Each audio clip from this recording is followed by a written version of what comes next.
Hello dear mommies and daddies, welcome to my channel.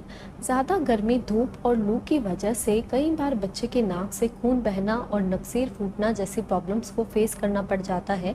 गर्मियों में सूखी हवा की वजह से बच्चे के नाक में इरिटेशन होने लगती है, जिस वजह से नाक में खुजली और पपड़ी जमने लगती है।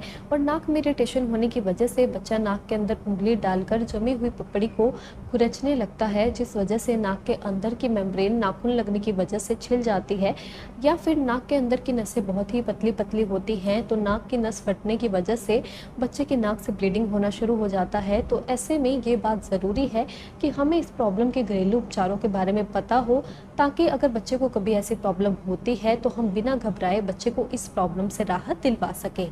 तो सबसे पहले हम देखते हैं कि बच्चे के नाक से खून बहने के क्या क्या रीज़न्स हो सकते हैं। तो बच्चे के नाक से खून बहने के मेनली 3 रीज़न्स हो सकते हैं, जिसमें कि सबसे पहला और सबसे कॉमन रीज़न है ड्राई एयर।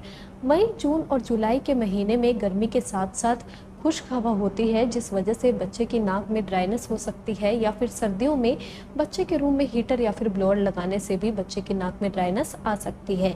सेकंड है, अगर बच्चे ने नाक को खुजली या फिर इरिटेशन की वजह से अंदर से खुरच लिया है, तो उस वजह से भी बच्चे की नाक से ब्लीडिंग होना शुरू हो सकती है, क्योंकि नाक के अंदर बहुत ही पतली पतली नसें होती हैं, जो कि नाखून लगने की वजह से उनमें से ब्लीडिंग होना शुरू हो जाता है।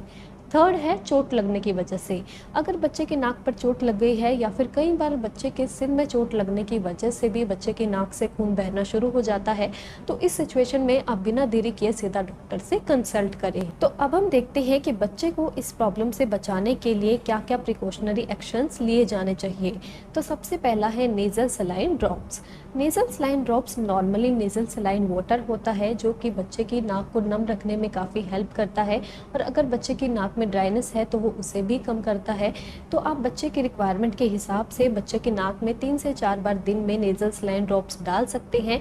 ये बच्चे की नाक में ड्राइनेस को कम करता है और साथ ही बच्चे की नाक में से ब्लीडिंग होने के चांसेस भी कम हो जाते हैं।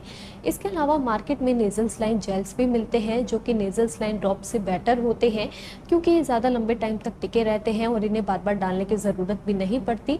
तो ऐसे में आप नेजल सलाइन जेल्स का भी इस्तेमाल कर सकते हैं। सेकंड है, आप बच्चे के नाखूनों को काट कर रखें।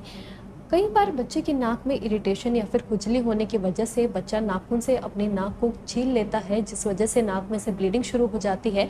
तो ऐसे में आप हमेशा बच्चे के नाखूनों को काट कर रखें। थर्ड है, आप रूम में ड्राई एयर को कम करने के लिए वेपराइजर या फिर ह्यूमिडिफायर का इस्तेमाल कर सकते हैं। तो अब हम देखते हैं कि अगर बच्चे की नाक से खून बहना शुरू हो गया है तो हम उसे किस तरह से रोक सकते हैं, या फिर उस समय बच्चे को किस तरह से फर्स्ट एड दे सकते हैं। तो सबसे पहले आप बच्चे को किसी चेयर या फिर बेड पर नीचे की तरफ मुँह करके बैठाएं और फिर बच्चे का मुंह खोलें और बच्चे की नाक को उंगलियों से प्रेस करें।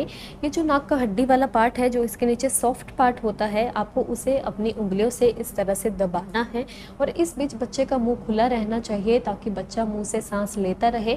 ऐसा आपको 5 मिनट तक लगातार करना है और फिर उसके बाद चेक करना है कि बच्चे के नाक से खून बहना रुका है या नहीं। अगर नहीं रुका है तो आपको दोबारा से 5 मिनट तक यही प्रोसेस करना है। एक बार खून रुकने के बाद आपको नाक में से जमे हुए खून की सफाई अगले 24 घंटे तक नहीं करनी है, और इस बात का ध्यान रखना है कि बच्चा भी अपने नाक में उंगली ना मारे। और अगले 24 घंटे बाद आप बच्चे की नाक में नॉर्मल सलाइन वाटर डाल सकते हैं, जिससे कि नाक में जमा हुआ खून साफ हो जाएगा। अब हम देखते हैं कि हमें कब बच्चे को तुरंत डॉक्टर के पास ले जाने की ज़रूरत है।